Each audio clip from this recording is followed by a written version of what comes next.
Assalamualaikum warahmatullahi wabarakatuh.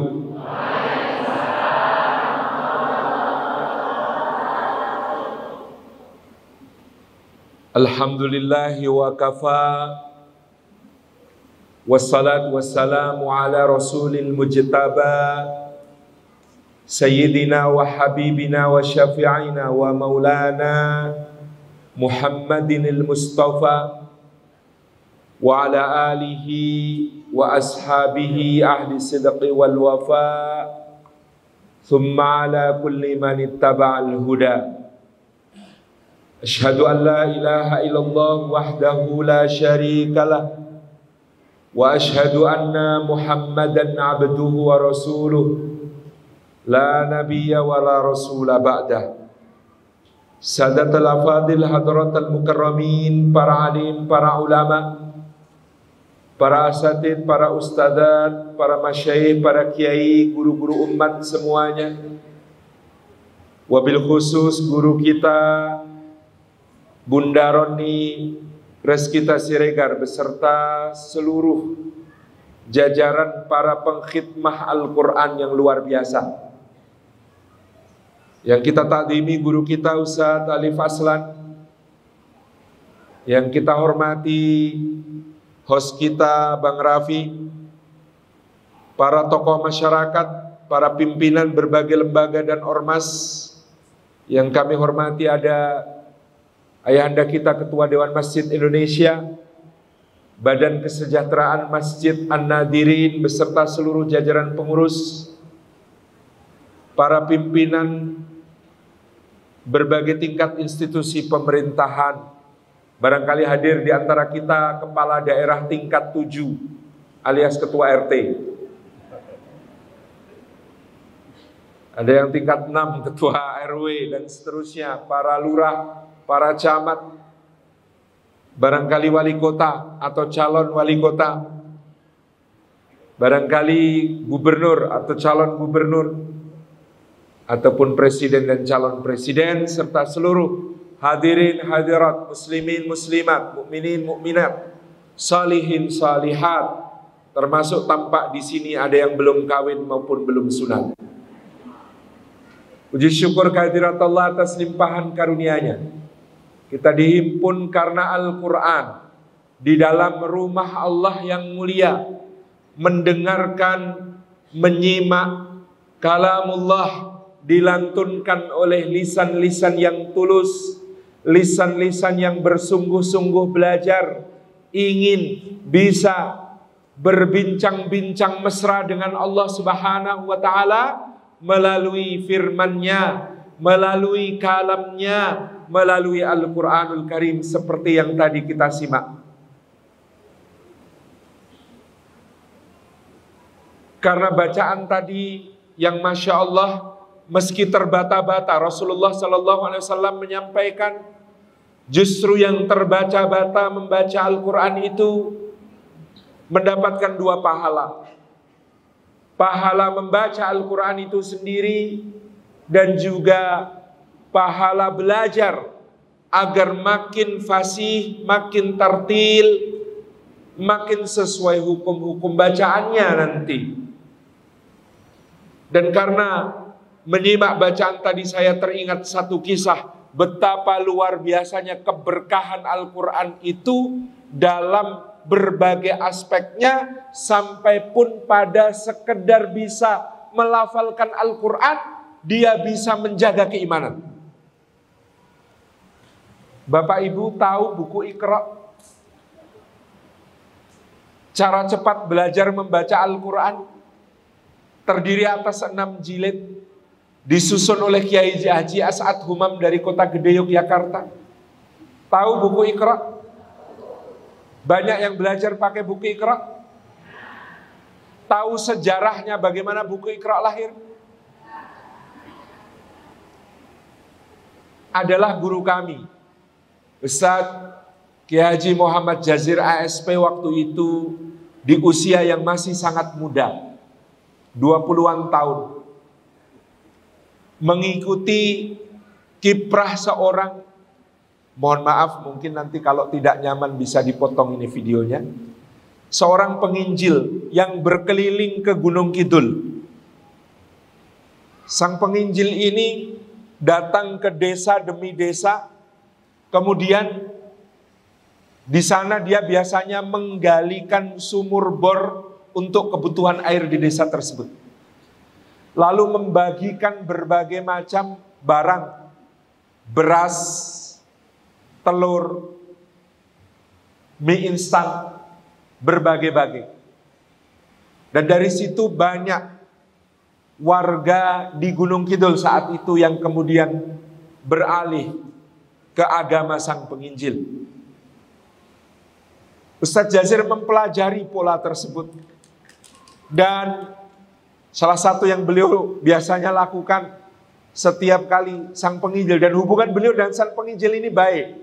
Setiap kali sang penginjil bikin sumur, beliau mencari dana untuk bikin musola di dekat sumur itu. Entah bagaimana caranya, pokoknya harus berdiri musola di dekat sumur itu. Dipakai untuk tempat mengaji. Tetapi zaman itu mengajinya pakai turutan Baghdadiyah yang agak sulit dipelajari, apalagi oleh warga desa yang sudah seumur bunda-bunda kita tadi.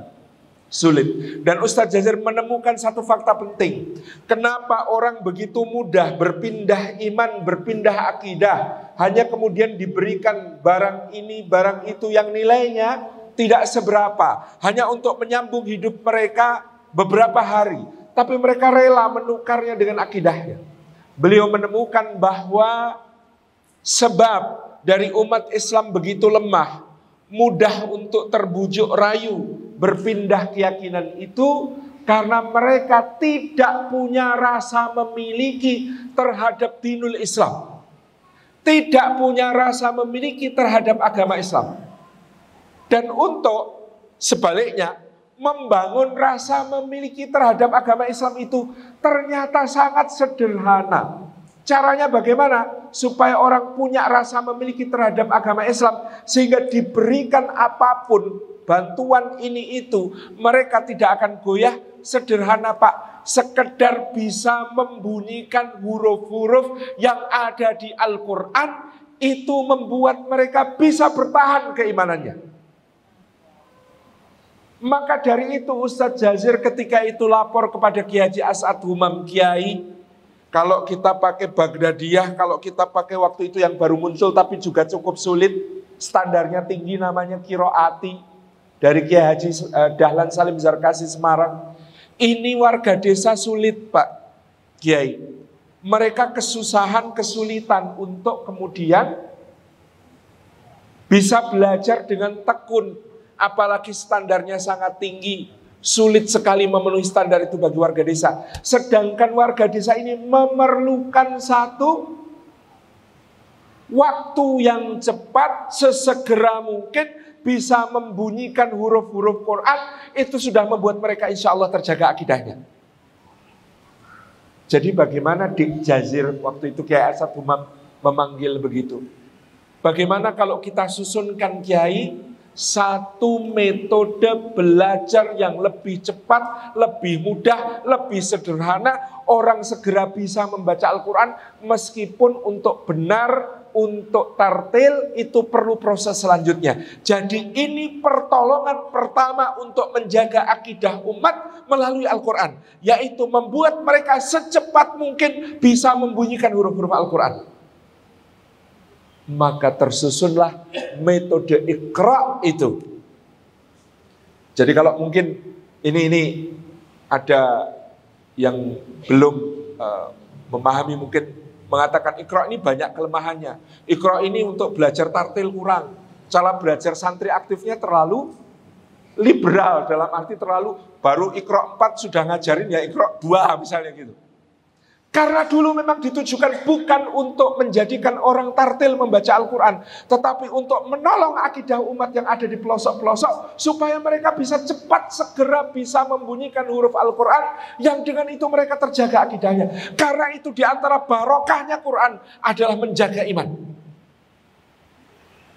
Maka sejak Iqra itu kemudian diasaskan. Lalu kemudian dibentuk Yayasan AMM, Angkatan Muda Masjid Mushola di Kota Gede. Lalu kader-kader Iqra ini disebar ke seluruh penjuru Indonesia. Waktu itu sasaran pertama adalah daerah-daerah yang rawan pemurtatan. Ini untuk memahami sejarah Iqra. Kenapa kok Iqra itu tidak disiplinnya ketat, tidak sulit, tidak kemudian standarnya tinggi, tidak mencapai bisa tartil yang sempurna seperti yang diharapkan. Karena memang dulu tujuannya untuk menjaga akidah umat di daerah pelosok-pelosok. Supaya mereka cepat bisa baca Quran, cepat bisa membunyikan huruf Al-Quran. Dengan itu mereka punya rasa memiliki terhadap agamanya. Dan dengan rasa memiliki terhadap agamanya itu, mereka tidak mudah untuk beralih keyakinan hanya karena iming-iming ini, iming-iming itu. Dan itulah berkahnya Al-Quran.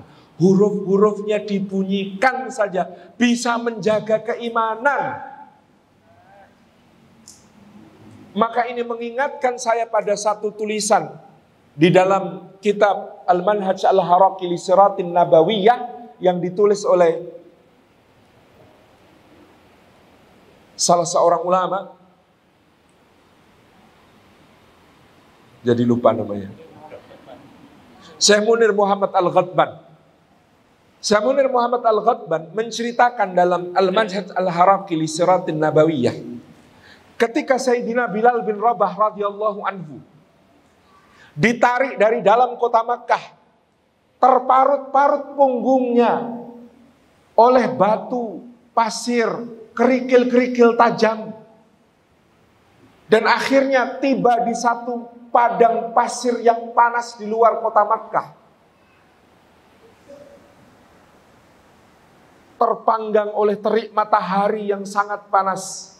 Di bawahnya pasirnya pun terasa membara. Lalu Umayyah bin Khalaf tuannya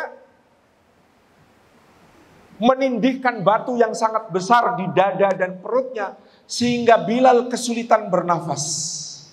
Tidak cukup sampai di situ. Umayyah bin Khalaf kemudian mencambuki Bilal sampai pecah kulitnya, terburai darahnya, terkoyak dagingnya. Berulang kali sampai Umayyah bin Khalaf sendiri kelelahan mencambuki Sayyidina Bilal bin Rabah.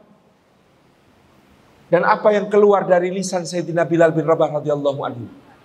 Ahad, ahad, ahad, ahad. Setiap kali cambukan itu mengenai kulitnya yang pecah dan memburaikan darahnya, maka yang keluar dari lisannya adalah kata ahad. Bapak Ibu tahu kenapa Bilal mengucapkan ahad? Dia menentang syiarnya Umayyah bin Khalaf yang memaksanya untuk kembali menyembah berhala-berhala dengan menyebutkan sifat Allah yang Maha Esa. Ahad, Allah Maha Satu. Tapi tahukah Bapak Ibu di balik cerita itu? Sebenarnya Sayyidina Bilal bin Rabah ketika itu sangat ingin membaca suratul Ikhlas. Beliau sangat ingin membaca Qul huwallahu ahad, Allahus samad, lam yalid walam yulad walam yakul lahu kufuwan ahad. Tapi Bapak Ibu ketahuilah, pada saat itu Bilal baru sekali berjumpa Rasulullah, baru sekali mendengar surat Al-Ikhlas. Beliau belum hafal surah Al-Ikhlas. Dan beliau yang belum hafal surah Al-Ikhlas itu hanya ingat satu kata dari suratul Ikhlas. Kata itu adalah kata ahad, ahad, ahad. Pertanyaannya, satu kata dari Al-Quran, satu kata dari Al-Quran, ahad, bisa membuat seorang Bilal disiksa seperti itu dengan tubuhnya yang bermandikan darah, dipanggang di atas pasir membara di bawah terik mentari. Bilal bisa bertahan dengan keimanannya karena penjagaan dari satu kata dalam Al-Quran, kata ahad. Pertanyaannya, kita yang hafal, ada yang juz 30, ada yang 3 juz, ada yang Al-Quranul Karim 30 juz lengkap dihafal.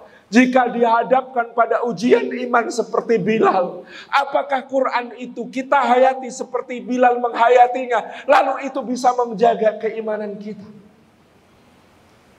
Ini yang menjadi pertanyaan penting, seperti apa Quran dan keberkahannya bagi diri kita. Satu kata dari Quran, keberkahannya sebesar itu, membuat Sayyidina Bilal radhiyallahu anhu bisa bertahan dalam keimanan di saat-saat yang sangat parah, sangat sakit, sangat luar biasa penderitaan yang beliau rasakan. Tetapi kata ahad itu meneguhkan imannya, mengokohkan imannya, membuat beliau gagah meskipun sedang terbaring lemah di hadapan orang-orang Quraisy yang syirik, yang menyembah berhala-berhala, yang menentang Allah, yang menyakiti Rasulnya, yang menghina dan melecehkan sahabat-sahabatnya. Bilal dengan teguh mengucapkan kata ahad, ahad, satu kata dari Al-Quran yang demikian besar keberkahannya. Maka Bapak Ibu yang dirahmati Allah, apa yang membuat kita kurang yakin kepada Al-Quran yang luar biasa ini, yang telah menjadi sebab kemuliaan baik generasi awal umat ini ataupun juga nanti generasi akhir umat ini? Tidak ada jalan kemuliaan bagi umat ini kecuali Al-Quranul Karim. Allah Subhanahu wa taala mengatakan dalam suratul Anbiya ayat yang ke-10, A'udzubillahi minasyaitonir rajim. Bismillahirrahmanirrahim. Laqad anzalna ilaikum kitaban fihi dzikrukum. Benar-benar sungguh-sungguh telah kami turunkan kepada kalian sebuah kitab yang di dalamnya terdapat sebab-sebab sumber-sumber kemuliaan bagi kalian.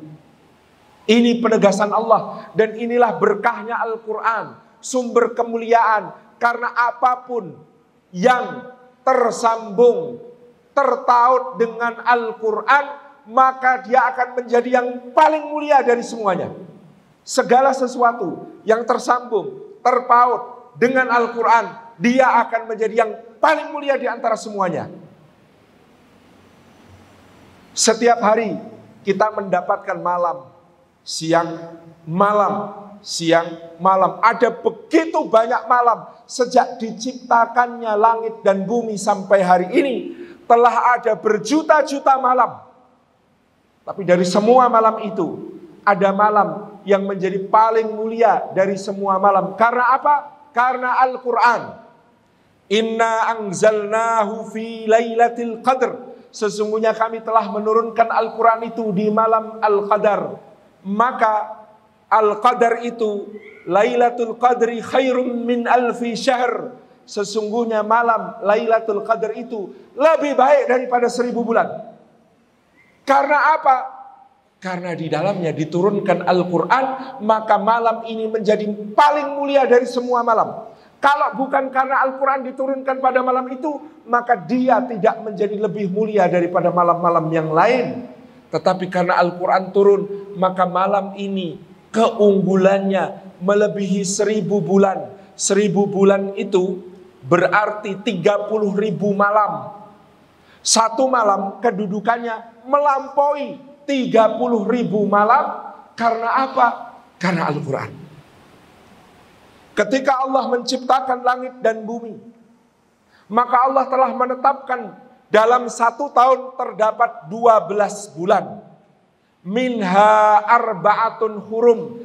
Ketika Allah menciptakan langit dan bumi, dia tetapkan dari 12 bulan itu ada 4 bulan mulia yang lebih unggul daripada bulan-bulan yang lain. Bulan mulia itu yang satu menyendiri, yang 3 berkumpul. Yang satu menyendiri namanya Rajab, yang berkumpul namanya Dzulqa'dah, Dzulhijjah, Muharram. Ini 4 bulan mulia. Selama sejak penciptaan langit dan bumi sampai diutusnya Rasulullah Sallallahu Alaihi Wasallam, maka kedudukan kemuliaan bulan ini tidak berubah. Hanya ada 4 bulan mulia di dalam syariat semua nabi dan rasul terdahulu. Tetapi begitu Rasulullah Sallallahu Alaihi Wasallam didatangi oleh Jibril alaihi salam pada suatu malam di Gua Hira, di Jabal Nur. Kemudian Jibril mengatakan, Iqra ya Muhammad, bacalah wahai Muhammad. Kemudian setelah 3 kali Rasulullah mengatakan, aku tidak bisa membaca. Jadi ibu-ibu yang tidak bisa membaca pun sangat bisa untuk mendapatkan keberkahan Quran. Karena Quran itu dibaca tidak harus dengan hurufnya, bahkan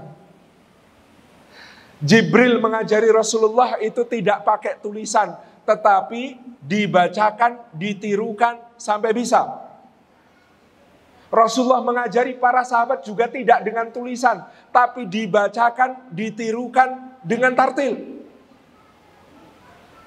Ketika itu, begitu Jibril menyampaikan Iqra bismi rabbikal ladzi khalaq, dan para ahli sirah menetapkan tanggal itu adalah tanggal 17 Ramadan karena bertepatan dengan Yaumul Furqan, Yaumul Taqal Jam'an. Harinya Al-Quran itu adalah hari bertemunya pasukan di Perang Badar, sama tanggalnya, maka 17 Ramadan 13 tahun sebelum hijrah, Rasulullah SAW menerima Al-Quran pada bulan Ramadan.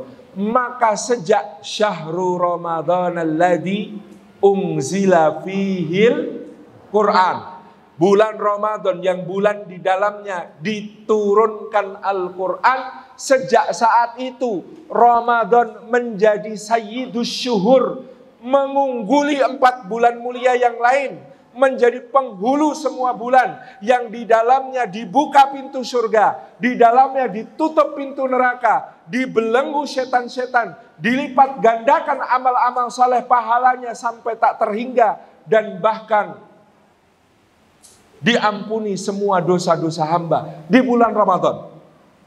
Karena apa? Karena Syahrul Ramadan alladzi unzila fihil Quran. Malam yang diturunkan Al-Quran di dalamnya menjadi malam paling mulia.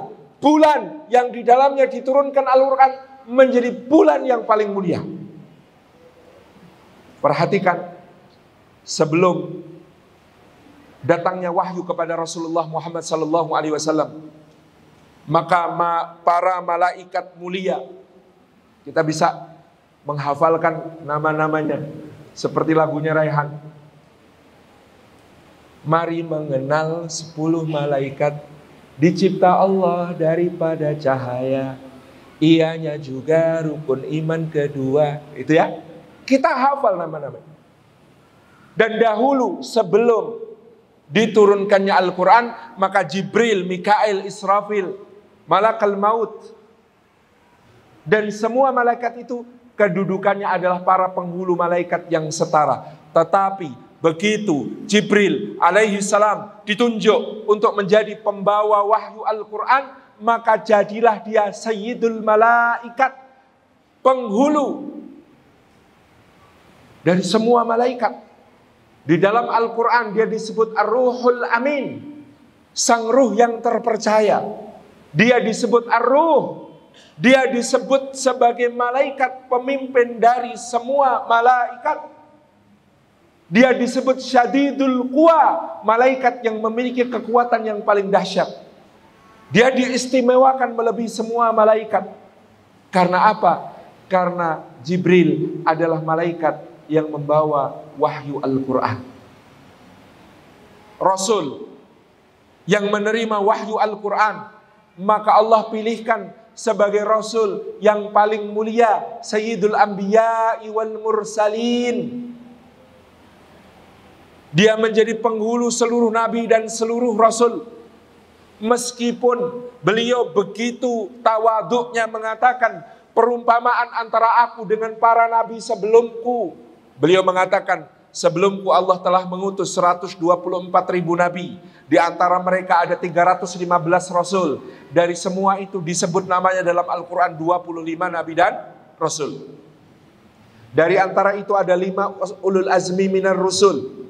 Nuh, Ibrahim, Musa, Isa, Muhammad alaihi wassalatu wassalam yang paling mulia. Kata Nabi SAW, perumpamaan antara aku dengan para Nabi sebelumku yang diutus Allah adalah seperti orang yang membangun rumah. Telah dipasang bata-bata, telah dipasang semua keramik, telah dipasang semua hiasan, semua lengkap rumah itu, kecuali satu labinah. Satu labinah itu satu bagian bata yang belum dipasang, sengaja disisakan untuk peresmian. Lalu kata Nabi SAW, Akulah labinah, akulah batu bata terakhir yang dipasang di labinah itu. Itu menunjukkan ketawaduan beliau sallallahu alaihi wasallam. Tetapi kita tahu Rasulullah Muhammad sallallahu alaihi wasallam adalah harapan seluruh anak cucu Adam di yaumil qiyamah nanti. Ketika orang berduyun-duyun datang kepada Adam alaihissalam, wahai Adam bapak kami, selamatkan kami, mohonlah pertolongan Allah, mohonlah pengampunan Allah untuk kami, karena kami semua di dalam kemurkaan Allah dan terancam oleh azab Allah. Maka Adam alaihissalam mengatakan, tidak mungkin aku memintakan ampunan untuk kalian. Bukankah kalian tahu aku pernah bersalah sekali kepada Allah, lalu dengan itu Allah mengusirku dari surga? Maka bagaimana mungkin aku akan memintakan untuk kalian agar dimasukkan ke dalam surga? Maka pergilah kepada Nuh alaihi salam, innahu kana abdan syakura, karena Nuh itu hamba yang sangat pandai bersyukur kepada Allah. Datang mereka berduyun-duyun kepada Nuh alaihi salam. Wahai Nuh, tolong kami. Kata Nuh, mana mungkin aku memintakan untuk kalian. Aku memintakan untuk anakku sendiri saja. Allah menolak. Maka pergilah kepada Ibrahim. Ibrahim adalah Khalilur Rahman. Ibrahim itu kekasihnya Allah yang maha pengasih. Berduyun-duyun mereka datang kepada Ibrahim Khalilur Rahman. Ibrahim alaihissalam mengatakan, bagaimana mungkin aku mintakan untuk kalian. Aku mintakan untuk bapakku sendiri saja. Allah diam, tidak menjawabku. Pergilah kepada Musa alaihissalam. Sesungguhnya dia adalah kalimullah, orang yang pernah bercakap-cakap langsung dengan Allah.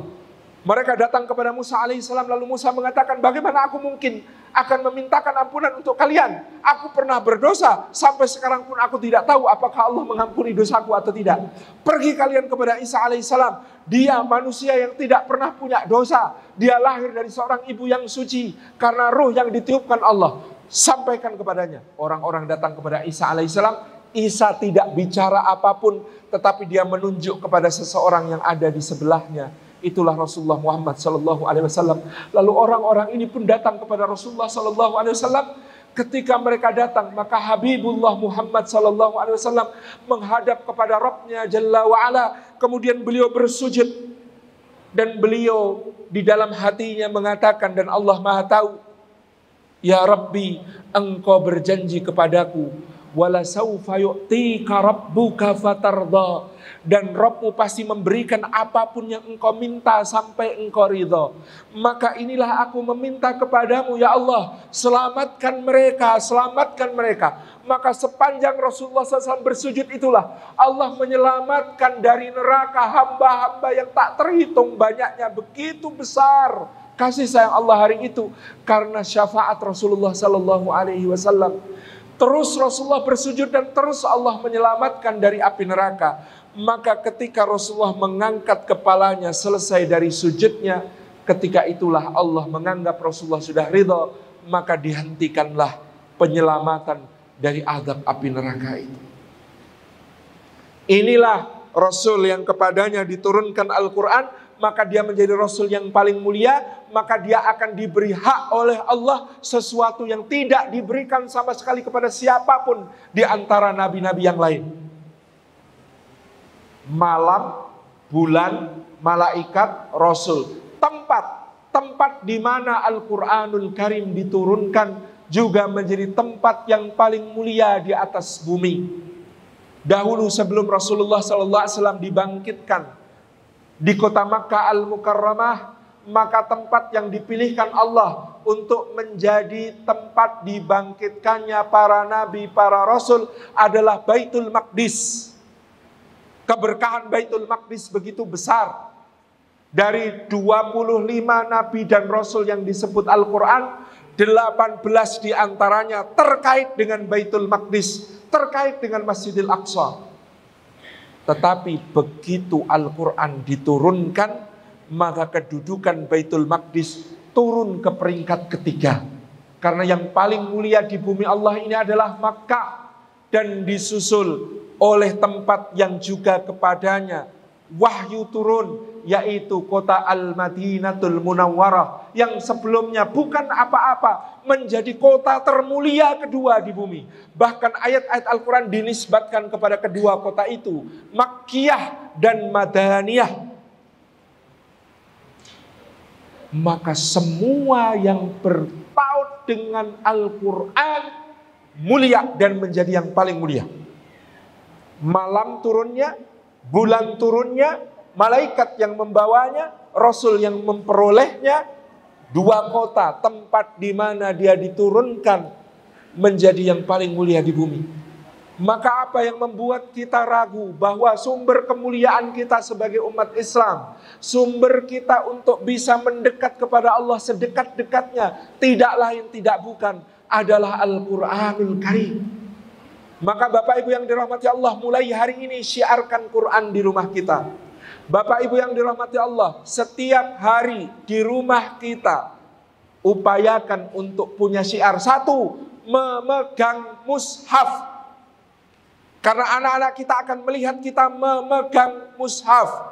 Saya tidak melarang membaca Al-Quran dari aplikasi di dalam handphone. Tapi kalau Bapak Ibu pegang handphone, anak-anak kita tidak tahu bahwa Bapak Ibu itu sedang mengaji. Beda dengan kalau Bapak Ibu pegang mushaf, maka terlihat oleh anak-anak kita, itulah ayah ibuku senang sekali pegang yang namanya Quran.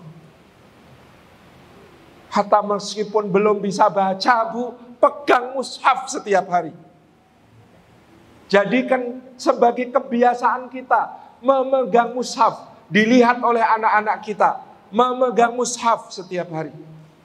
Dua, punyai wirid dari bacaan Al-Quran. Belum hafal, belum bisa baca banyak, tidak apa-apa. Satu surat, dua surat pendek, atau satu ayat bahkan, tetapi baca sambil pegang mushaf itu, rutinkan tiap hari, akan menjadi kekuatan yang luar biasa. Bahkan mungkin ulang-ulang satu ayat pun akan menjadi kekuatan yang luar biasa. Maka guru kami Ustadz Syihabuddin Abdul Muiz mengajak kita, Bapak Ibu, untuk meskipun sudah tua, jangan malu untuk mulai menghafal Quran. Menghafal tanpa menghafal. Bagaimana caranya, Pak? Wah, Ustadz sudah tua. Umur berapa, Pak? Rasulullah mulai menghafal Al-Quran itu umur 40 tahun. Karena memang wahyunya baru turun setelah beliau berusia 40. Berarti yang berusia 40, ini saatnya mulai. Berarti yang usianya kurang dari 40, Anda startnya lebih duluan daripada Rasulullah. Abu Bakar umur 37, Utsman umur 35, Abu Quhafah umur 70 baru mulai menghafal Quran. Tidak masalah, berapapun umurnya.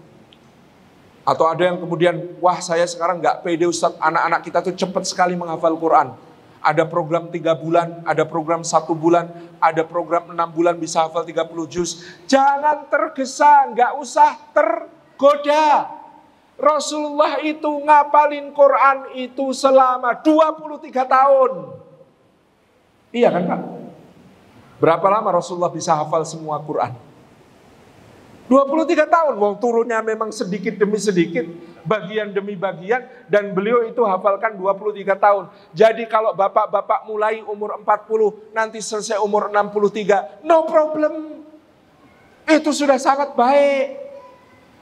Santuy, Pak. Tapi cara dari Ustadz Syihab, tidak perlu menghafal, cukup sehari baca 1 ayat, diulang 500 kali. Alif lam mim, alif lam mim, alif lam mim, alif lam mim. 500. Gak kuat 300. Gak kuat 100. Sehari 100 baca alif lam mim, kuat gak, Pak? Kuat insya Allah. Wah, alif lam mim itu lebih pendek daripada astagfirullahaladzim. Lebih pendek daripada subhanallah walhamdulillah wala ilaha illallah wallahu akbar. Sehari alif lam mim diulang sambil dihayati, ya Allah, dengan huruf-huruf seperti ini engkau menyusun Al-Quran, tetapi engkau menantang manusia dan jin sejak dulu untuk membuat yang serupa Al-Quran. Mereka tidak mampu menandingi Al-Quran. Maka ya Allah, aku yakin Quran ini benar. Alif lam mim, alif lam mim, alif lam mim. Diyakini sambil dibaca terus sampai mengakar di hati. Hari kedua, nggak apa-apa agak lebih panjang ya. Dzalikal kitabul la raiba fihi hudal lil muttaqin. Dzalikal kitabul la raiba fihi. Sambil dihayati, ini kitab nggak ada keraguan di dalamnya ya Allah, nggak ada keraguan, yakin saya. Ini petunjuk bagi saya, petunjuk bagi saya. Dihafalkan sambil diyakini seperti itu. Saya tanya Bu, di dunia pencak silat, belajar 100 jurus, masing-masing cuma 1 kali, dengan belajar 1 jurus diulang 100 kali. Kira-kira sakti yang mana? Belajar 100 jurus, masing-masing cuma diulang sekali. Belajar 1 jurus, diulangnya 100 kali. Sakti yang mana? Yang pertama apa yang kedua? Yang kedua, karena belajar 100 jurus, cuma sekali-sekali itu, kalau pas tarung bingung mau mengeluarkan yang mana. Tapi belajar 1 jurus diulang 100 kali, begitu tarung itu sudah refleks ngalir keluar yang diperlukan. Maka belajar Quran seperti ini, sehari 1 ayat, tapi diyakini betul-betul sakti insya Allah. Mudah-mudahan kita seperti Sayyidina Bilal bin Rabah, bahkan 1 kata dari Quran bisa menjaga keimanan kita menghadapi semua ujian di dunia. Insya Allah ya Bapak Ibu, siap mulai hari ini, 1 ayat sehari. Nanti hari paling berat cuma hari ke-282. Hari ke-282 itu 1 ayatnya 1 halaman. Tidak apa-apa, dicicil seminggu. Insya Allah, mudah-mudahan dengan Al-Quran, Allah memberkahi hidup kita, memuliakan anak keturunan kita, menjadikan kita semua adalah ahlinya Allah, menjadikan kita semua adalah kalangan khususnya Allah, karena Al-Quranul Karim. Terakhir, karena saya dibatasi waktu, Bapak Ibu yang dirahmati Allah, sesungguhnya semua perkara yang kita buang akan menjadi sampah, kata Syekh Mutawalli Asy'arawi. Semua yang kita buang akan menjadi sampah. Makanan kita buang maka menjadi sampah. Minuman kita buang maka menjadi sampah. Pakaian kita buang maka menjadi sampah. Tisu kita buang maka menjadi sampah. Mainan kita buang maka menjadi sampah. Segala sesuatu yang kita buang akan menjadi sampah, kecuali Al-Quran. Karena ketika kita membuang Al-Quran, siapa sampahnya? Kita. Camkan ini baik-baik. Semua yang kita buang akan menjadi sampah, kecuali Al-Quran. Karena kalau Al-Quran yang kita buang, maka kitalah sampahnya. Jangan berhenti bersahabat dengan Quran, karena Quran adalah satu-satunya sahabat yang tidak akan mau berpisah dengan sahabatnya kecuali setelah memasukkannya ke dalam surga. Jazakumullahu khairan. Assalamualaikum warahmatullahi wabarakatuh.